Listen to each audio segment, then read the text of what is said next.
বন্ধুরা সবাই কেমন আছো? আর সবাইকে গুড মর্নিং। আজকে হচ্ছে সানডে, ছুটির দিন। তো আজকে আমি তোমাদের একটা নানপুরি রেসিপি করে দেখাবো। তো প্লিজ সবাই ভিডিওটা পুরো দেখতে থাকো। এই যে বন্ধুরা, দেখতে থাকো ভিডিওটা। আর ময়দা নিয়ে নিয়েছি নানপুরি করার জন্য।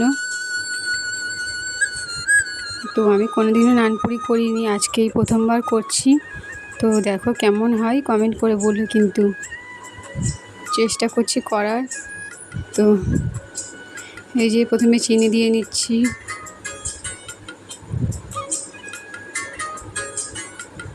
তারপরে যে লবণ কিছুটা, আর এই 500 মতো ময়দা নিয়ে নিয়েছিলাম,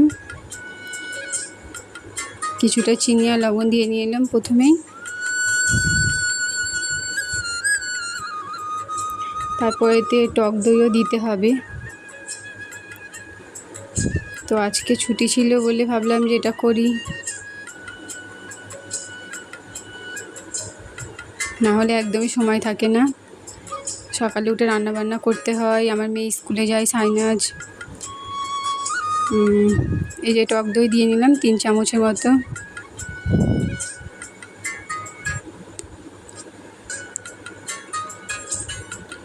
আর এই যে ইস্টটা কিন্তু অবশ্যই দিতে হয়, আর বেকিং পাউডারও দেয় নানপুরি করতে গেলে, কিন্তু আমার কাছে বেকিং পাউডার ছিল না, তাই আমি দিইনি,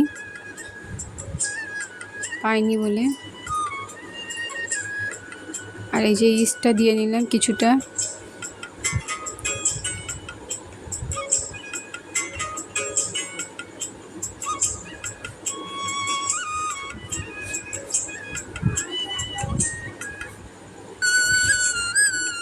আর এই যে সাদা তেলও দিতে হবে।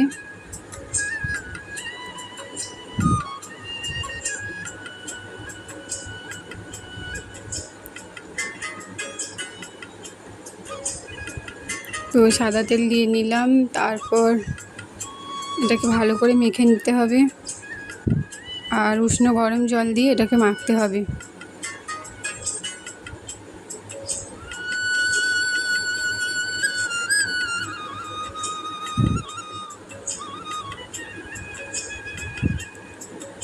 তো শুকনোই ভালোভাবে করে নিচ্ছি। তো আমি কোনোদিনও করিনি, তো মানে আজকে ফার্স্ট টাইম ট্রাই করে দেখলাম যে কেমন হয়। আর এই যে গুঁড়ো দুধ দিয়ে নিচ্ছি, গুঁড়ো দুধটা দিলে নানপুরি কালারটা সাদা হয় একটু, ওই কারণে, আর খেতেও অনেক টেস্টি লাগে।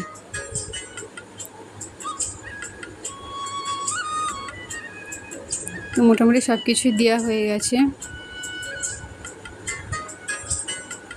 ব্যাস, এবারে একটু গরম জল দিয়ে হালকা এই ময়দাটাকে ভালো করে মেখে নিতে হবে। আর ক্যামেরা ধরারও কেউ ছিল না, তাই জন্য আমাকে একা হাতেই সব কিছু করতে হয়েছে।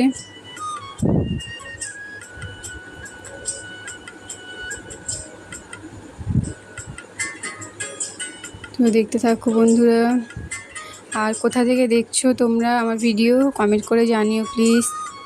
আর ভালো লাগলে একটি করে লাইক দিয়ে দিও। কমেন্টে তোমাদের নাম বলো কিন্তু, ঠিক আছে? তাহলে আমি বুঝতে পারবো যে তোমরা কে কে দেখেছো।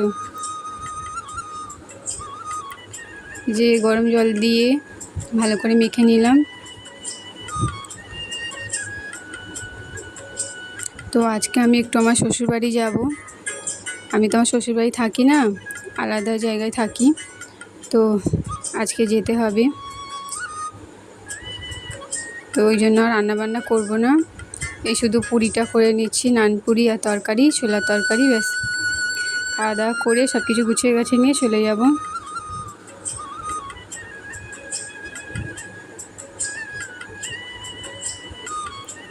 যে ভালো করে মেখে নিলাম, মেখে নিয়ে তারপর কিন্তু কিছুটা মানে রেস্টের মধ্যে রাখতে হবে।